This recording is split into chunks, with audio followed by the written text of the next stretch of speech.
friends, welcome to the world of Deena Safari. You like me, you really like me. I'm so glad you're here. Thank you for dropping by. As promised, I'm going to talk about books again. I have 2 more books today to discuss. Unfortunately, I don't have the best stuff to say about these books. Really quickly first, Brian got a new job, of course, and he got a new car. He just settled into his new position at a new company, and he is driving his new car. He looks good in it. Oh my gosh, you guys. Evelina is getting a tooth. What is happening? Has no one discovered how to make babies stay babies? We must keep them small. Here we go with the books. Ready? Kazuo Ishiguro. I'm going to assume that's how his name is said. The Buried Giant. It's like set in post-Roman Britain. All these people on the land, it's like everyone has Alzheimer's. And it's because of this mist that keeps like going all through the land, okay? So everyone's kind of like, oh, do I know you? Oh, do I know you? Oh, and then like, kind of at the end, like, this old couple is like, we're gonna go see our son that we forgot about. He's in the next village over. Let's trot on down the road, you know? Sir Gawain, who was, of course, one of the knights of the Round Table, he is in the novel. And actually, he's pretty hilarious. I don't know if he's supposed to be. But he's kind of feisty, but really, like, chivalrous as well. So it's kind of a weird mix. I actually really enjoyed him. He might be my favorite character in the book. There's one scene in this book that is so funny to me. I actually laughed out loud. Just a bunch of old people, like, trapped in a dark place, or afraid of something, like, trying to get out. You have, like, this little, you know, almost like a Canterbury Tales kind of thing going on, where all these people traveling together. Like, they mention dragons and ogres and everything, and they're in the book, but I don't know, it's weird. It just felt like unfinished. The novel should have either been shorter and been a novella, or it should have been way longer and been like an epic. I don't regret reading it, which is more than I can say for the next book that I'm about to talk about. I gave 3 stars. It's kind of like Our Endless Numbered Days by Claire Fuller. If there are children watching, they should not watch now. Let's talk about this book. It has won awards, lots of 5-star reviews.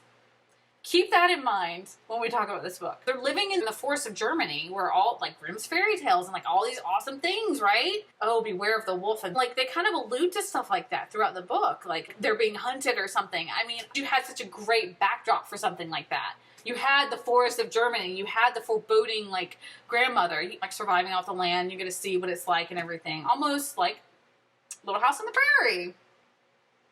No. It's not. This novel is actually about the kidnap, abuse, and rape of a little girl by her father. The fuck is this? She's pregnant by her father. I did not like the mother. I thought she was very cold and just like, I'm going to go off and be a piano star. I will leave my daughter with this crazy ass man that I married. What the hell? 5 stars! No. What the hell is wrong with people? I am still pissed about this. And I finished reading this like almost a week ago. It is a haunting novel. So this is why I think that there should be content warnings on books. Because there are people who have an abuse background, very sensitive to stuff like this. This is the face of trauma! Pardon me if I cannot rise above that as a reader and this enlightened person who can be like, oh, it's just a novel, it's really well written, it's an amazing story, it had all the feels. Good writing and good stories push our boundaries and our limits and stuff. Nah, these well-written stories make you think. They don't traumatize you and keep you from being able to sleep. I don't know.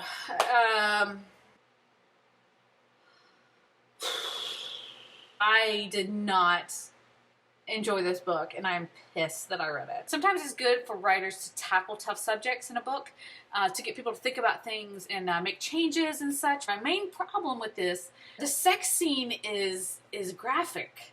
It's graphic. It's between a 17-year-old girl and her father. Why did the author, the publishing, and editing team decide to include a sex scene of incest rape between a minor and her father? And everything could happen that happened.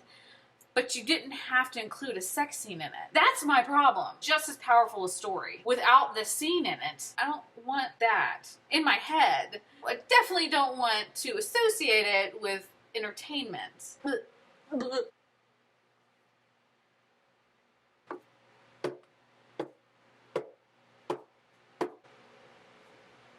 I will never read that author again. As a writer, she is brilliant. She knew how to write an unreliable narrator like a pro. And she's a debut.